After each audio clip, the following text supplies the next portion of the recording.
Welcome to PseudoPod, a podcast as weekly as it is horrifying. Sometimes horror hits uncomfortable buttons. If the episode distresses you, bail out. We'll be here next week.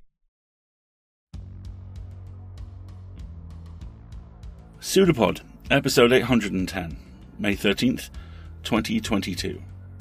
This week's story, Her Face All Teeth, by Greg Stolze. Hello everyone, and welcome to PseudoPod, the weekly horror podcast. I'm Alistair, your host, and this week's story comes to us from one of my favourite authors and game designers, Greg Stolze. Greg is a novelist, game designer, one-time crowdfunding pioneer. Born in 1970, he co-authored the horror game Unknown Armies, which is essential if you are remotely interested in the horror RPG space. Did a lot of work for Delta Green, also essential, and several editions of The World of Darkness, also essential. His most recent horror novel is God Cancer, which is about exactly what it says on the label. You can read dozens of his stories for free at gregstolze.com/fiction-library, or get some of them printed in his latest anthology, The Sky is Full of Ghosts. There will, of course, be a link to that in the show notes. This week's readers are absolutely the people we need to deal with and explore a story this fantastic. Dave Robertson is an avid literary and sonic alchemist who pursues a wide range of creative explorations. A brainstormer, the keeper of the buttery man voice, patent pending, pattern seeker, dreamweaver, eternal optimist, Dave's efforts to boost the awesomeness of the world can be found at the Roundtable Podcast, the Vex Mosaic eZine, and through his creative studio, Wonder Thing Studios. Dave is the creator of Archivos, an online story development and presentation app, as well as the curator of the Palatheos Patreon feed, where he explores a fantasy megacity one street at a time. Poppy Beaujolais, when she's not narrating stories or hosting podcasts, loves riding her Il Bello scooter, supporting local artists and creators in her community, and torturing her loved ones with shots of Malort. She holds a degree in performing arts from Colorado State, as well as some other expensive pieces of paper she doesn't like to talk about on air, but welcomes any donations to help pay off her student loans. Poppy was recording audio fiction before it was cool, back when it was called radio drama, and has been heavily involved with the Breakfast Puppies podcast since 2018. You can hear her regularly on Bikers, Dice, and Bars, and get a further taste for her acting talents on the actual play RPG session recordings of Tales from the Loop, Mothership, and Hammer Crawl, all of which can be found at breakfastpuppies.com. So, without further ado, we have a story for you. And that voice, the one only you can hear, is right. This story is true.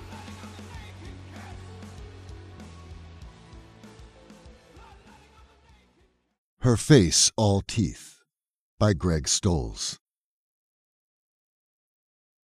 Denny did not want to spy on the confessional, but at the same time he did.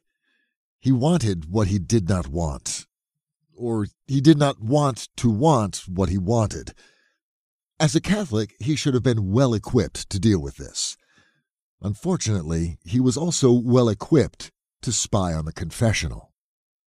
Denny had a quiet body. He could sit very still for a long time. He'd gone hunting as a child and impressed his dad by watching over the rifle barrel until a deer revealed itself. Denny's little brother Bart always got excited when a deer appeared. Bart shot too soon, scaring the prey away. In the war, Denny's still body had let him set up somewhere and wait and watch. He was mistaken for part of the landscape until someone or something came into view and became a good shot and caught a bullet. When he took those shots, his face didn't change, but he felt it. He really didn't like seeing people die, even enemies. But, as his father had said when Bart got upset about his bad shots, there was no point in being a big baby about it. "Forgive me, Father, for I have sinned. It's been 2 weeks since my last confession." "Hello, my son." "That you, Father Pete?" "Eh? Is that you, Father Pete?" Denny repeated, louder. "Yes, it is I." In some ways, the confessional reminded Denny of those childhood hunting blinds. It was dim and enclosed and uncomfortable. But it was oppressive in a way the blinds never were. There you looked out onto a wider world, waiting for a part of it to offer itself.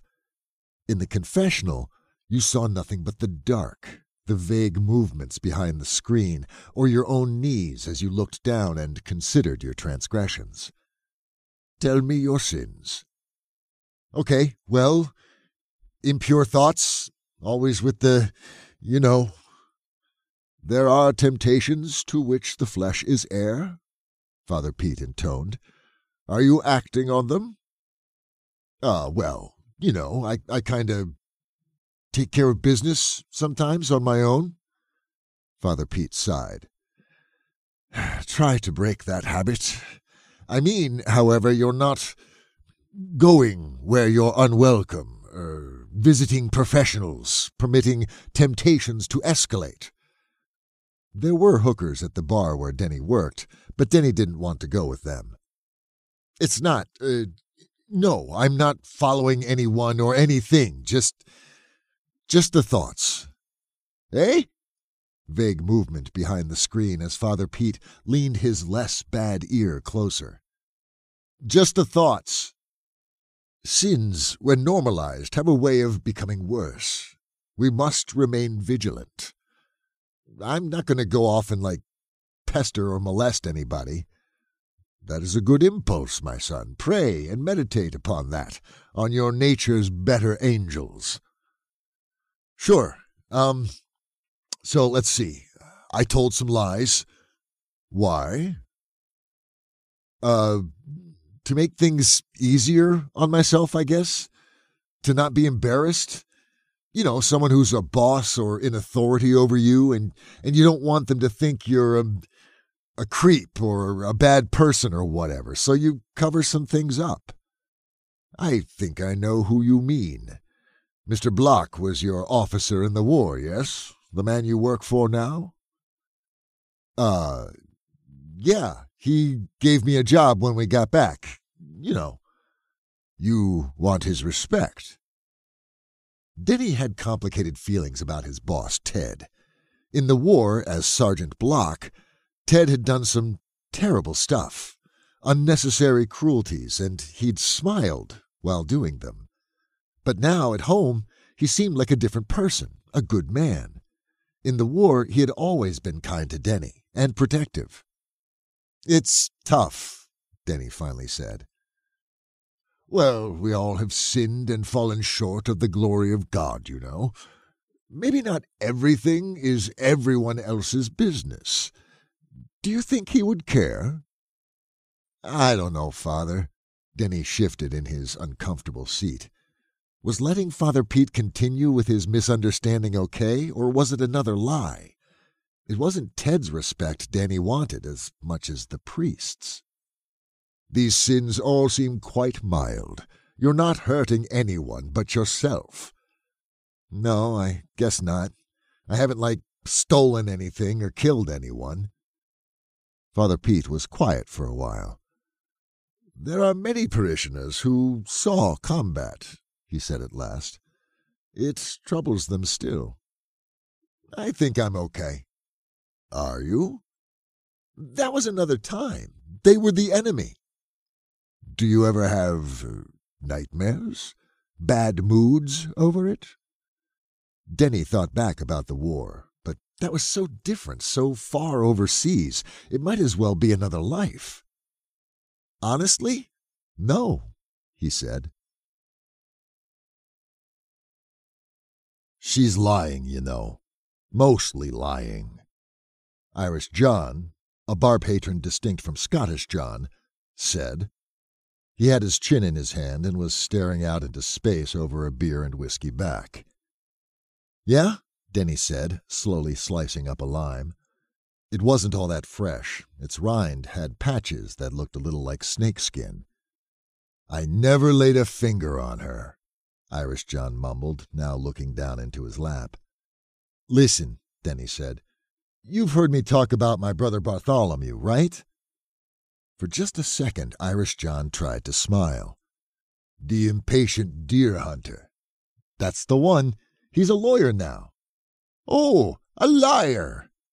Irish John had been born in the U.S., but sometimes he put on an accent as part of a joke. Not very often these days, but he did it this time to make it sound like he was saying liar. You know when Andy had his thing? This is nothing like that. Sure, no, of course not, Denny said, but he fumbled one of his brother's cards out from his wallet. Still, though, you know what they say. The worst time to get a lawyer is when you need one real bad. He put the card on the bar, and Irish John looked at it like it was going to bite him. We're going to work it out. She's going to calm down. Sure, absolutely. Another? Denny said, gesturing. Well, all right, but only because it's whiskey. This, too, was a well-practiced joke. I hope you work it out with her, he said as he handed over the drink. If you do, you won't need that card at all. But it's just a piece of paper. Doesn't weigh much. Why not take it? Things are confusing, Irish John muttered. It's not all clean-cut and obvious. Things are messy. It's not like what Andy did to that girl. Then he drank, fast, and picked up the card. During Mass, Denny liked to watch people go up to receive communion. Partly it was just that he liked seeing people, what they were wearing, how they moved, how they'd done their hair. But some of the people were women, and he'd look at one and consider if she was pretty or beautiful, and what he liked about her. Sometimes men from the bar would come and pray. Sometimes terrible men, or at least men he'd heard say terrible things, way worse than Irish John's problems. Denny listened at the bar, too, but it was different. It was hard to tell if they were being honest as they spoke about vile acts or plans or desires. After Mass, after confession, after saying aloud the few prayers his few sins warranted, Denny would stay in church and be still. Perhaps this was contemplation, which he'd heard discussed but not really explained. At the same time, it was impossible for him to miss that other people were going into the confessional. When he'd gone into the military, they'd said his eye test was in the top 5%. His hearing, too, was very good. As a teen and a child, he'd never put the radio on loud like Bart did. Denny had never liked music much. He preferred quiet. Church, outside of the services, was quiet, except when people spoke in the confessional, especially to Father Pete. Father Pete was a little deaf, so he spoke loudly and said, "Hey!" to congregants who didn't also speak loudly.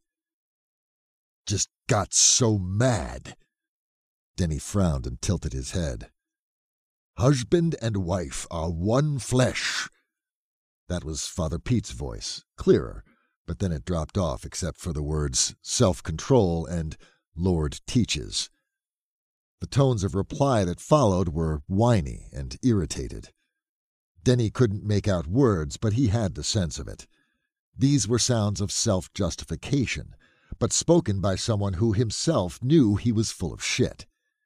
When the curtain twitched aside and the man emerged, Denny could read it all over him, even from the perspective of a sideways glance. The clenched face of anger at war with guilt. The hung head. And, oh yes, the hand with bandaged knuckles.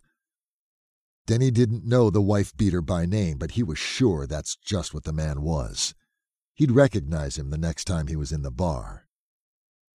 After him came a girl, probably 14, rail-thin with a glossy swinging ponytail. He heard the hesitant pace as she began, and he frowned. This felt wrong. But he stayed seated once he heard Father Pete's, "Eh?" The girl's voice rose in volume, but was no clearer. There was a quality to it, though, not the reluctant tones of an early teen talking to her priest because her mama made her. This was anguished. "Child, your body is yours, a gift from the Lord. You mustn't permit anyone to steal from you what the Lord has given." That was it. Denny stood, his impassive face flushed, and he turned toward the sunlight, streaming tinted from the windows over the front door. He was out the door before he registered that someone else had been sitting in the church, just like him. Someone with a still body, easy to ignore. A woman.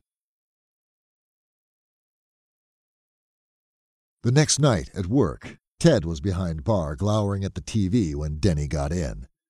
"Look at these stupid pricks in Washington," he said. "Can't wait to beat on the war drum some more." Denny glanced up and shrugged. "I don't even know where that is." "You will, if calmer heads don't prevail. Why do we do this over and over, I ask you? I don't think it even works anymore." "What doesn't?" "War. What was the last country that had a war and came out of it saying, 'Wow, that went even better than I expected. I met all my goals and then some'?" Denny got his apron on and took Ted's place by the taps. "You a pacifist now?" "Dennis, kid, you know I'm way too far gone for that." "But, shit, it's like the barflies, you know?" "How you figure?" Ted was now out by the bar stools. He looked left and right and lowered his voice. "Someone like Jan. You remember her? Used to be she'd come in feeling okay, have a few, laugh her ass off, and get everyone else all jolly too, right? After the divorce, though, she comes in glum, drinks, gets numb, like she's running to stay still." Ted leaned on the bar and glared at the television. "It doesn't make anything better, but you do it because it's what you know." "Maybe it stops things getting worse," Denny said. "Maybe." The following Sunday, following Mass, Denny sat and listened. He hadn't really planned to, but he hadn't planned to avoid it either. "I know, Father, but I can't. It's like this one little bright spot in my life, and everything else is just dull gray." Whoever she was, her voice seemed to pierce straight through the wooden walls of the confessional. It wasn't loud, but in the quiet of the church it was clear, like birdsong in a still forest. "My child, you know this is a transgression of your marriage vows, and an unnatural one at that. We're not hurting anyone, are we?" "Wouldn't your husband be hurt if he found out?" "I guess, but we haven't really had a marriage worth the name for years, Father. He doesn't care about me. He'd just be embarrassed." "That's not for you to judge. You made an oath before God, as did he, and if he has failed you as a husband, it does not justify a failure as a wife. I would suggest the two of you come in for counseling." Father Pete's voice dipped below audibility, becoming a rumbling murmur like distant thunder. The quiet woman was there. She had olive skin and a large hat with a floppy brim pulled low. The collar on her coat was up, straight black hair flowing out over it.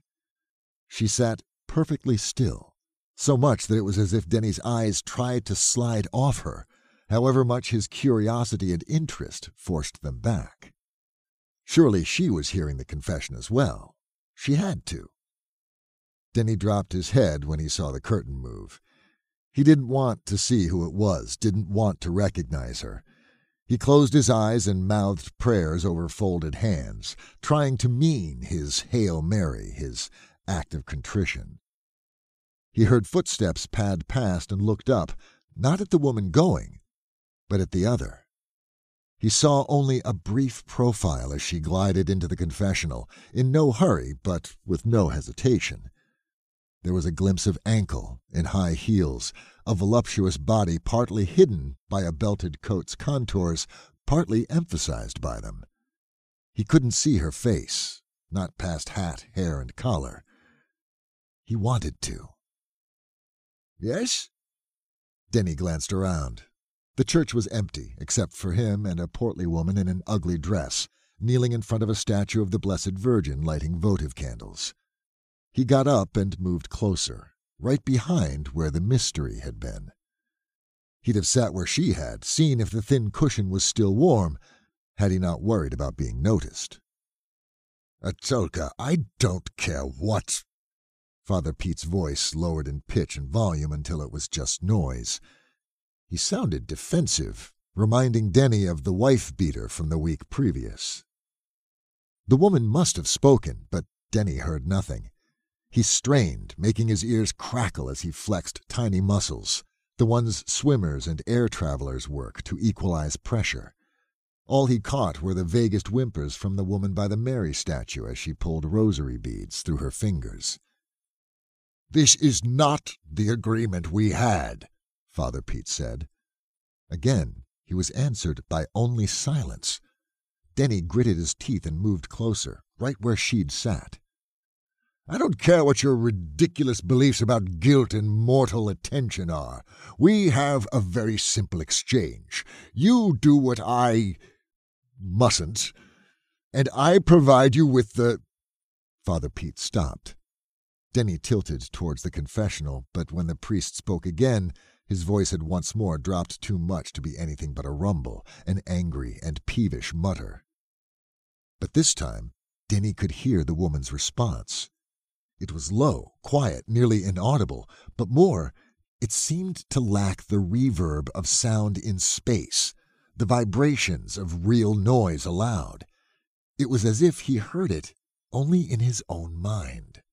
"We are useful to each other. If you decide to cease your usefulness, I can proceed as I did before. The choice is yours." "I have no one for you." If Denny hadn't been so close, if his attention had been less keen or focused, he wouldn't have heard it. "So be it. Perhaps next week we can once more assist one another." The voice had no accent, barely any inflection. Its only distinctness was a tiny hiss in words like assistant and perhaps. That and its freakish lack of echo. Denny realized she was moving and hastily propelled himself down the pew towards its far end, sliding desperately, hoping to be settled before anyone might see.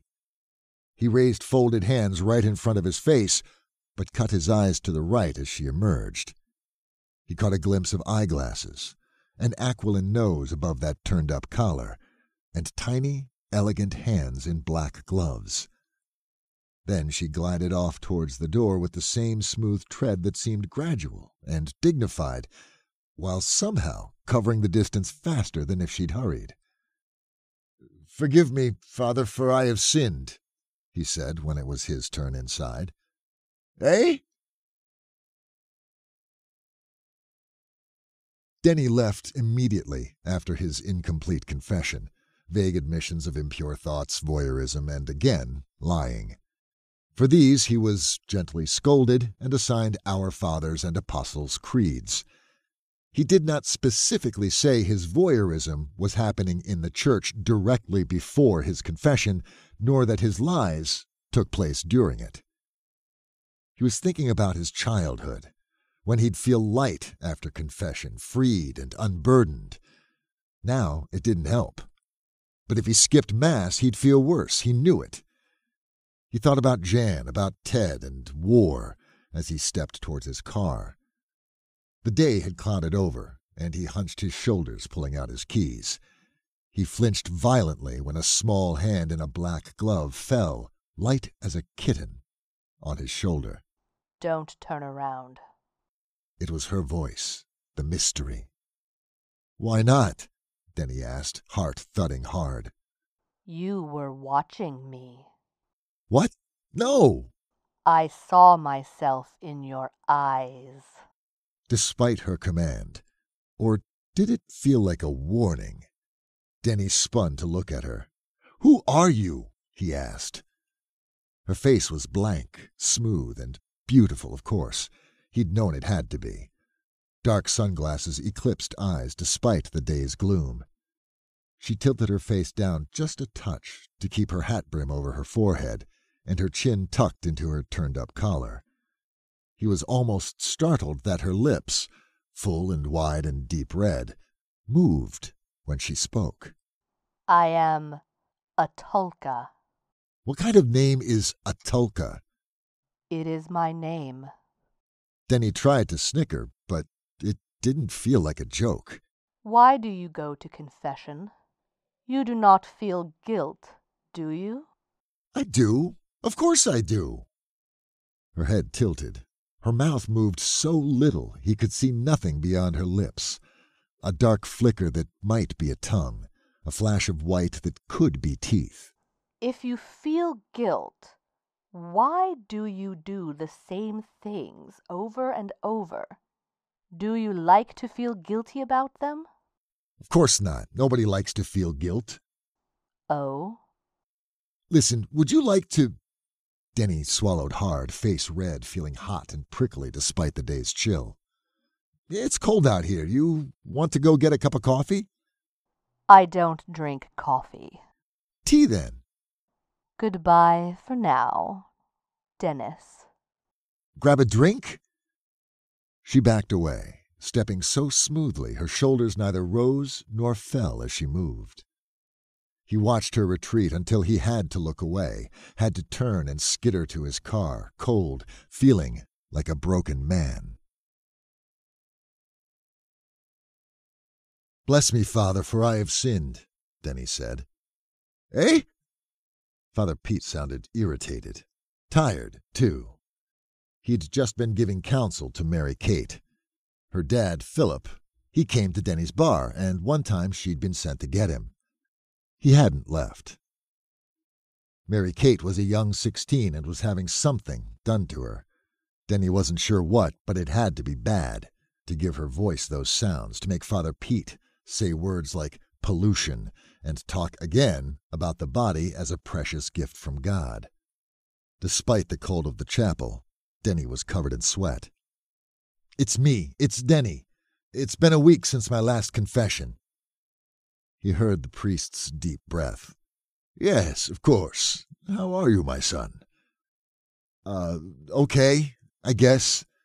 Denny fidgeted. "Whenever you're ready." "Well, impure thoughts?" "More than that." Father Pete sighed. "Self-pollution?" he asked, but he didn't sound accusing or even sad. His voice sounded nostalgic, as if after a series of confounding puzzles he'd been offered something simple, something he knew how to solve. "No. Well, not just, but..." Denny hissed in frustration. "You know how I tell you I've been lying? I've been lying to you. Here, I've been lying in church. Oh, my son, that's... You see how self-defeating that is." "Yes, it is, but it's worse. I've been eavesdropping on confession." "Oh, no." "Yeah, that's why I'm last today." "Dennis." "Father, who is a tulka?" Of all the answers Father Pete might have made, Denny had expected to be told it was none of his business, or that she was just a parishioner, or even that there was no such person, that she was some trick of a sick and suffering mind. He did not anticipate the priest leaning close to the lattice, so near that Denny could smell the cigarettes on his breath, and saying, "You see her too?" The two of them stumbled through the remainder of the sacrament, with Father Pete giving him the penance of telling a full rosary. That took a while, and Denny almost left, but he saw the light on in the rectory and walked over. "Father?" "Dennis?" Wordlessly, the priest motioned him inside and offered him coffee. As it percolated on the stovetop, Dennis glanced over at a small sideboard with Bushmills and 4 roses on it. Father Pete nodded.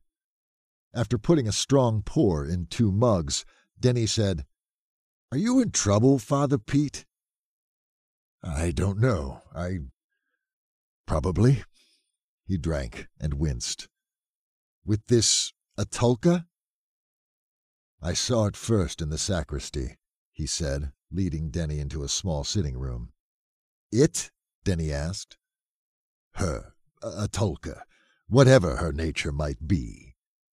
"You think she's something holy?" Father Pete's look was a mix of exhaustion and contempt. "No." Denny took a deep sip. "Where did she come from?" "When I asked, she said she was from the church, that she's always been here. But such a creature, who could trust it?" "Creature, Father?" "Dennis, If you are here hoping I tell you your fears are foolish superstition, let that hope die. You have heard her voice? Looked into her face? Yes, Denny whispered. Then you know her eyes do not blink, that her voice, at its lowest whisper, can reach my feeble ears. I'm not sure she is even flesh. She touched me with her hand, and I felt it. Oh, my son! Father Pete's face went gray. How have you come to her attention? Spying on confession, Denny said. What has she asked of you? Nothing. Denny set down his cup so he could face the other man directly and look into his eyes. What about you? Father Pete was silent for a long time. The sacred bond of absolution is a difficult burden to carry, he said at last. Sometimes a heavy one to weigh as well. I hear things that haunt me. I listen as the best of people share their worst. Much bleaker than your petty lusts and deceptions, Dennis. I have heard the confessions of killers, admissions that were partially boasts. I have heard such filth pouring out, the details, the enthusiasm of it. I'm forced to think they are somehow enjoying again the thrill of their transgression, as if a drunk recaptured his giddy buzz while throwing up the morning after. Denny bit his lip.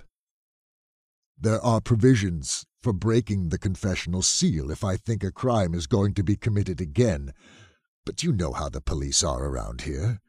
Should I gamble the people's trust in the church on bullies and drunks?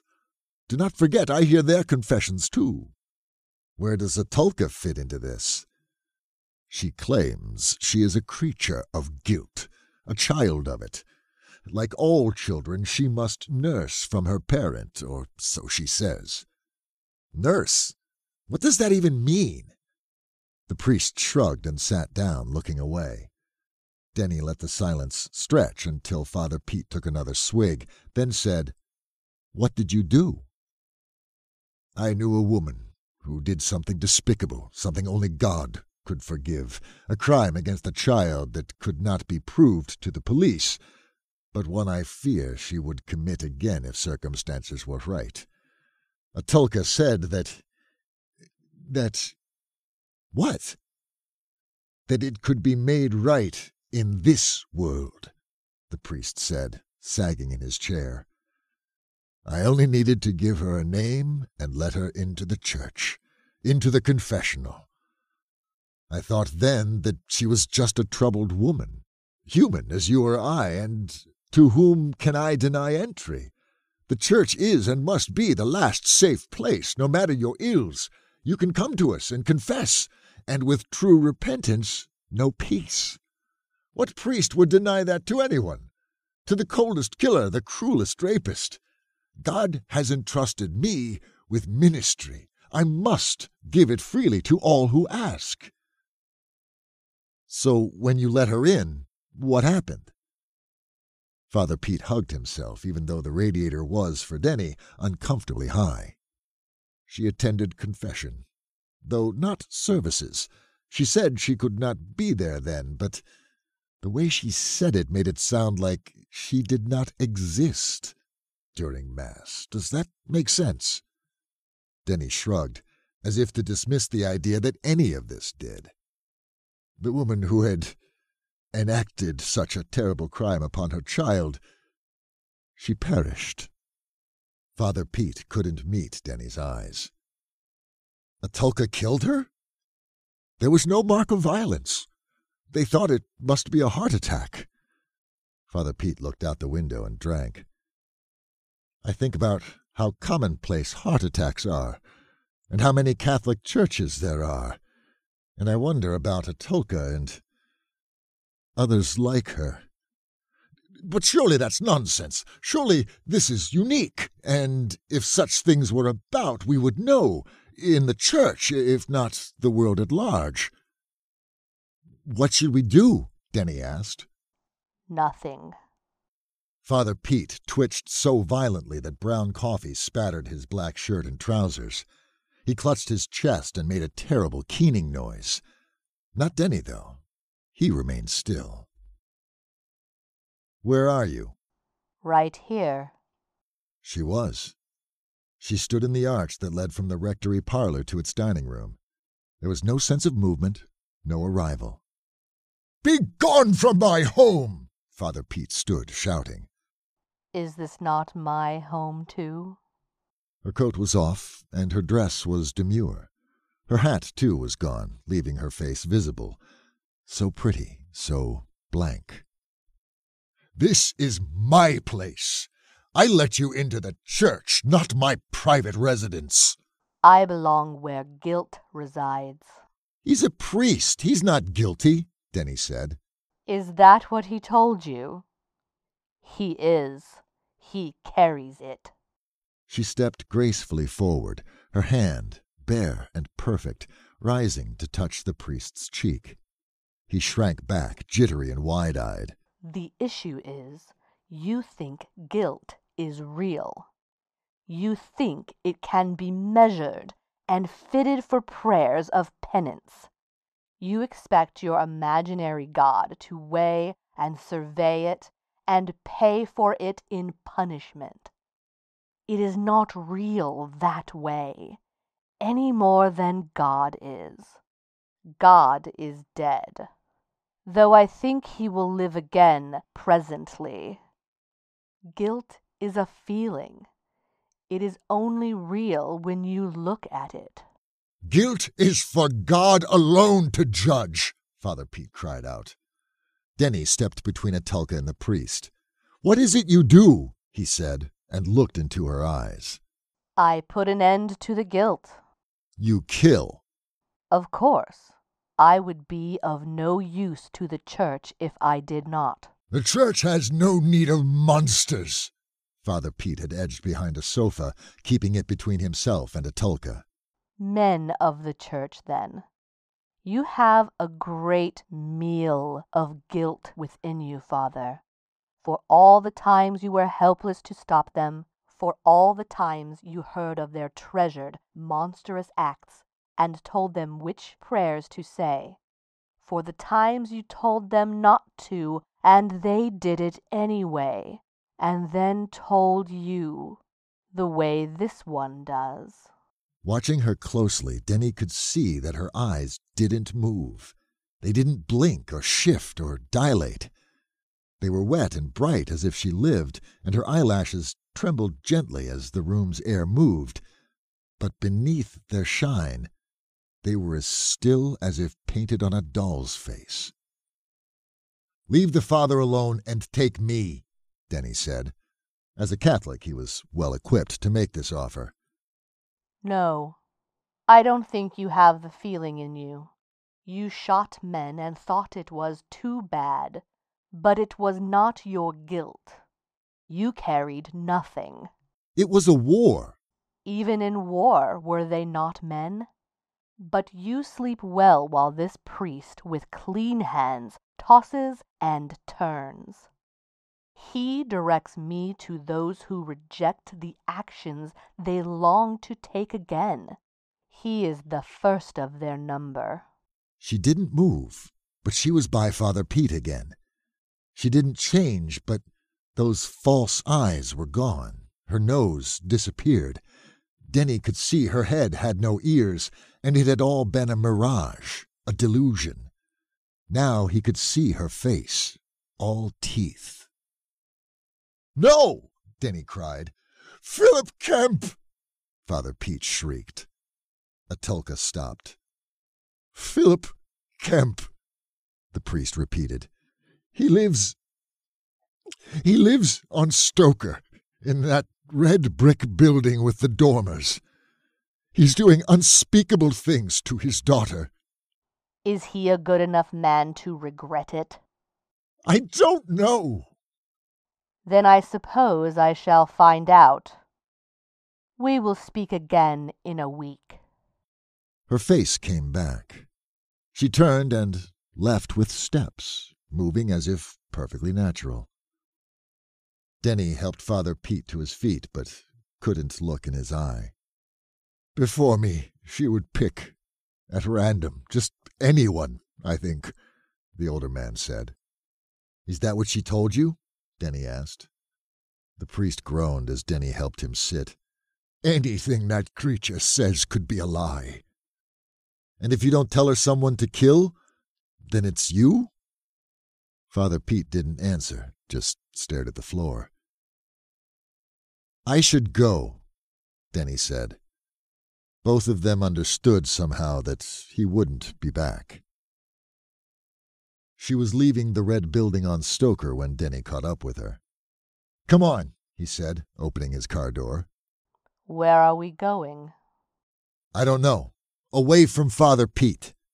Why would I come with you? I'll be a better provider. How? Denny thought about his brother, the lawyer. He thought about the bar, about Ted and Andy, about men bragging and crying. I can find them, but I don't have the guilt, so I'm safe. What is that to me? I don't have the guilt, he repeated. I'll give them to you and feel nothing. A light, cold rain started to fall. She got in beside him, and they drove away.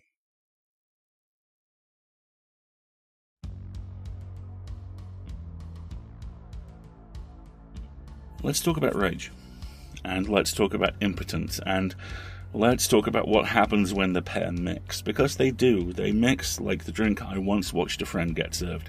Clear spirits, cream-based liqueur, drink it fast before it turns into sweet, alcoholic plastic. Rage is what happens when you drink it before that. Impotence is what happens when you don't.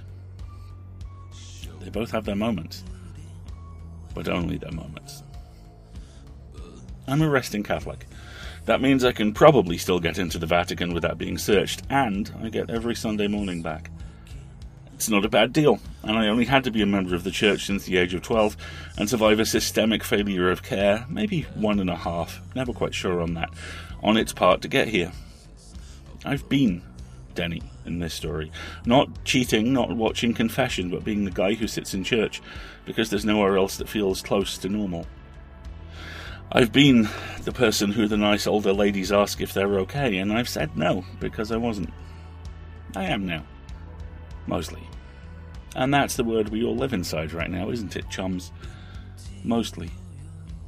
I'm mostly fine. I'm mostly okay. I don't feel rage all the time. I don't feel impotent all the time. Mostly.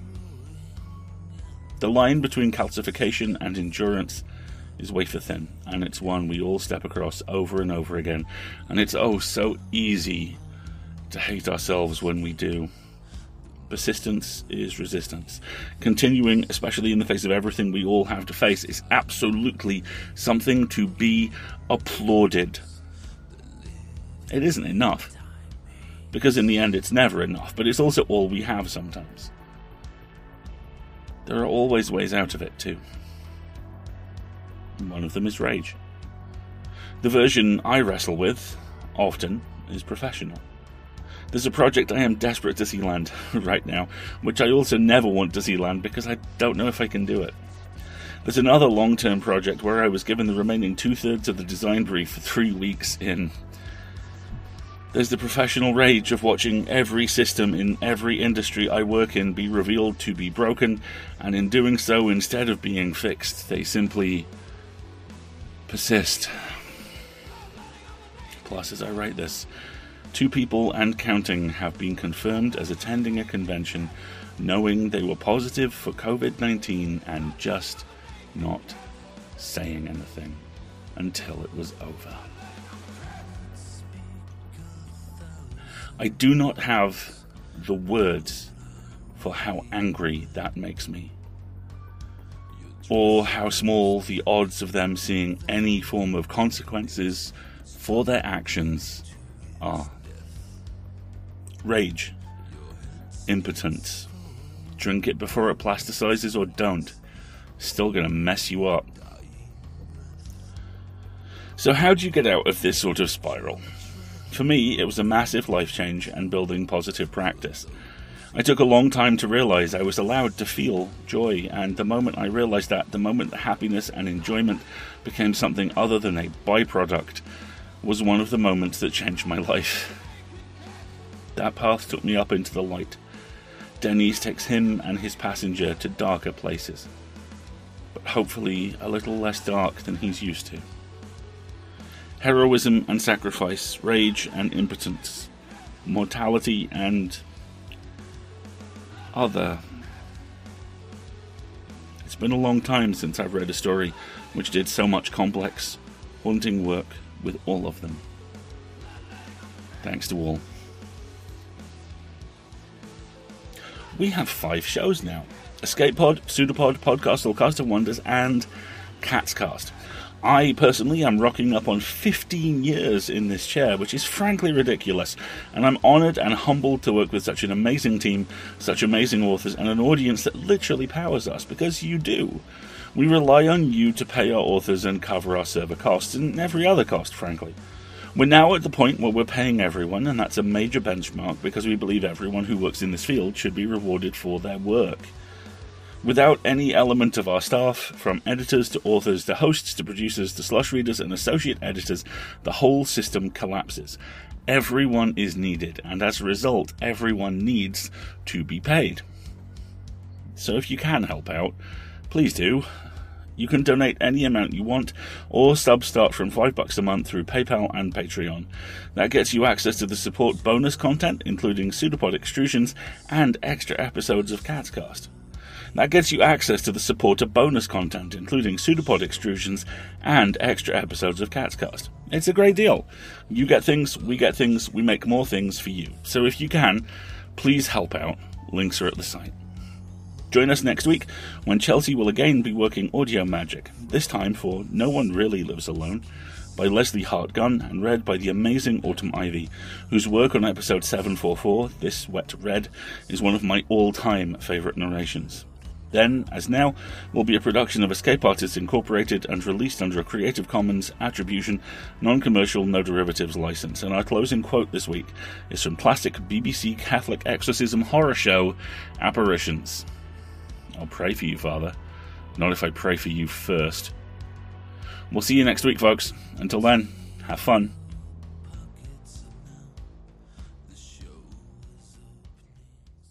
It's a pseudopod. It's a big foot. It's all about podcasts these days.